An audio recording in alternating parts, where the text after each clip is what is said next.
Olá, sejam bem-vindos mais uma vez a este vídeo e a um contato, com este que vos fala. Eu estou pretendendo aliás, eu quero antes de tudo, fazer aquela saudação que vai se tornar cada vez mais uma constante nesse nosso relacionamento, e que faz com que qualquer um de vocês, em qualquer momento que você possa acessar esta postagem, você tenha certeza de que você está se sentindo abraçado, está se sentindo com um contato a mais com este que te fala aqui do outro lado. Então, o meu cordial bom dia, boa tarde e boa noite. Ok? Está tudo bem com vocês? Espero que as coisas estejam bem com todos vocês, com todos os seus familiares, A gente precisa, sim, desse olhar que realmente revele um tipo de preocupação com os nossos entes queridos.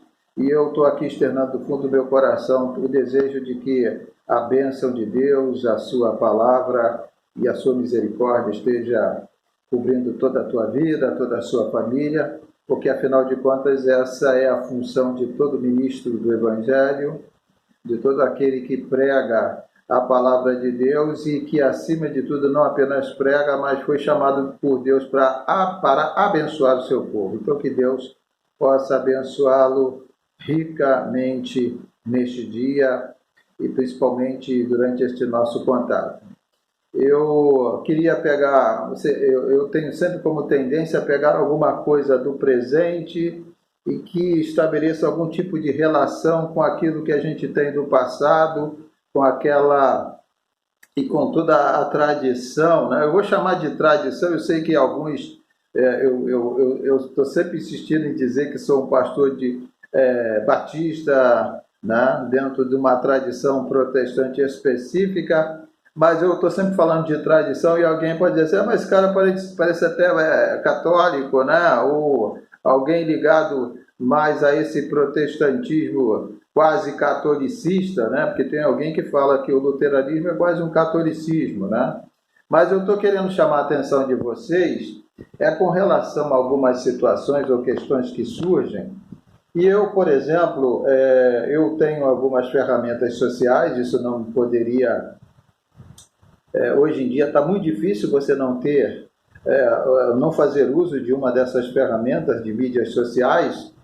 E eu fui assim, de certa maneira, e de uma forma bem lenta, fui me adaptando a essa nova realidade. Então, eu tenho Facebook, Instagram, e por último eu entrei no tal do Twitter, Só para resumir, para a gente não ficar muito tempo parado. E eu não sei se foi ontem ou sábado agora, esse final de semana passado, eu tive acesso a um Twitter de uma jovem estudante de teologia que disse que no grupo em que ela estava estudando, ela chegou à conclusão, junto com o seu grupo, de que algumas coisas na hermenêutica bíblica não podem ser de forma alguma contestada. E aí ela foi dizendo que Maria era virgem, e que quando engravidou de Jesus, que Jesus morreu, foi sepultado e ressuscitou, e ele, Jesus, é Deus, o Espírito Santo é Deus. E eu cheguei até a ponderar com essa jovem,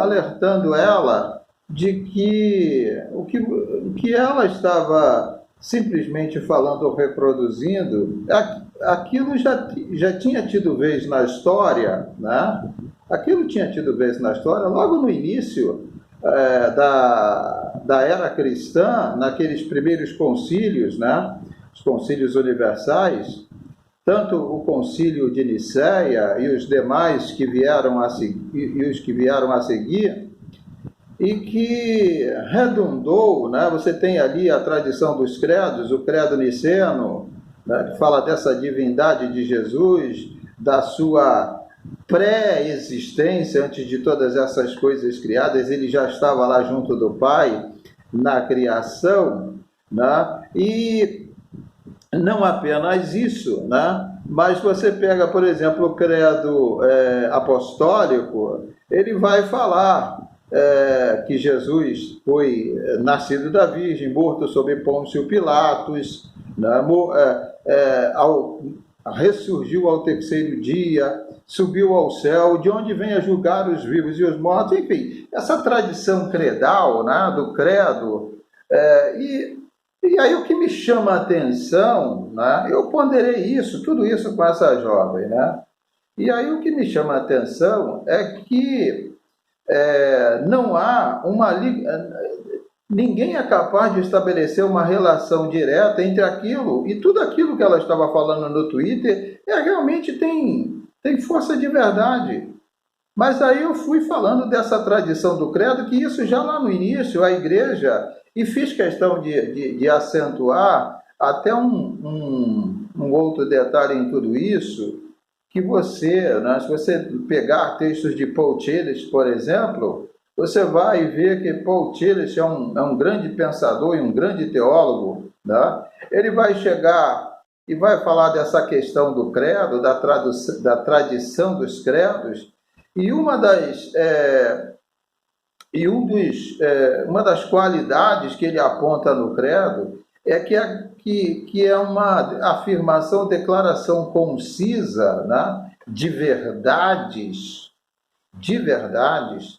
mas que naquele momento, né, da igreja, que a igreja precisava assim, de instrumentos de preservação de todos os princípios que ela tinha crido, e o credo foi uma fórmula utilizada para isso, né? Uma fórmula bastante simples, né? Sintética, era de blindar. Tillich fala dessa qualidade do credo, que foi uma blindagem. Blindagem em que sentido? Ou seja, Tillich está dizendo nos seus Tillich vai dizer nos seus textos que essa blindagem dizia a respeito ao recado que a igreja estava dando tanto para os de dentro quanto para os de fora. Em tudo, vocês podem mexer, podem fazer o que quiser em tudo, mas nisto aqui, jamais. Então, o credo é isso, essa blindagem, é a proteção, né, daqueles princípios que caracterizaram e caracterizam a fé cristã até hoje e que foram preservados por causa de instrumentos como este. Mas só que, né, é o que eu estou querendo chamar a atenção aqui, essa jovem seminarista, estudante de teologia, né, não estou nem aqui questionando a capacidade dela, né, porque isso também, esse tipo de coisa, de experiência, a gente aprende com o tempo, mas o que a gente precisa entender, o que todos nós precisamos entender, é que essa situação descrita por ela não era algo que, ou seja, alguém poderia chegar e dizer para ela o seguinte: tudo bem, você descobriu isso? Tá, mas deixa eu te falar só uma coisa, você não descobriu a pólvora, não. Isso já era discutido, isso já tinha sido alvo, né, de preocupações por parte dos líderes da igreja nesta época, do início do processo até de institucionalização da igreja. Tudo isso já tinha sido visto, e a igreja, com sabedoria, soube preservar esses princípios através de uma definição credal, de uma definição de credo, de uma blindagem como essa, de não se mexer nesses pressupostos fundamentais da fé cristã e da esperança que nós construímos e temos em Cristo Jesus. Então, num primeiro momento, eu queria deixar, né, essa postagem, este vídeo, mas no sentido de chamar a atenção de todos nós, de todos vocês, que a gente precisa dar, né, na realidade, a gente precisa dar uma dimensão, né, do ponto de vista da retroação no tempo. Eu preciso retroagir no tempo. Eu até, numa das postagens seguintes que eu fiz para essa jovem, eu estava dizendo para ela o seguinte: olha, mal, nós protestantes ou evangélicos quando a gente vai retroagir no tempo para estudar alguma coisa ou para repensar alguma coisa sobre os acontecimentos que se deram no passado, né, no tempo e no espaço, a gente só retroage no tempo de tal maneira que a gente chega tão somente apenas à reforma protestante.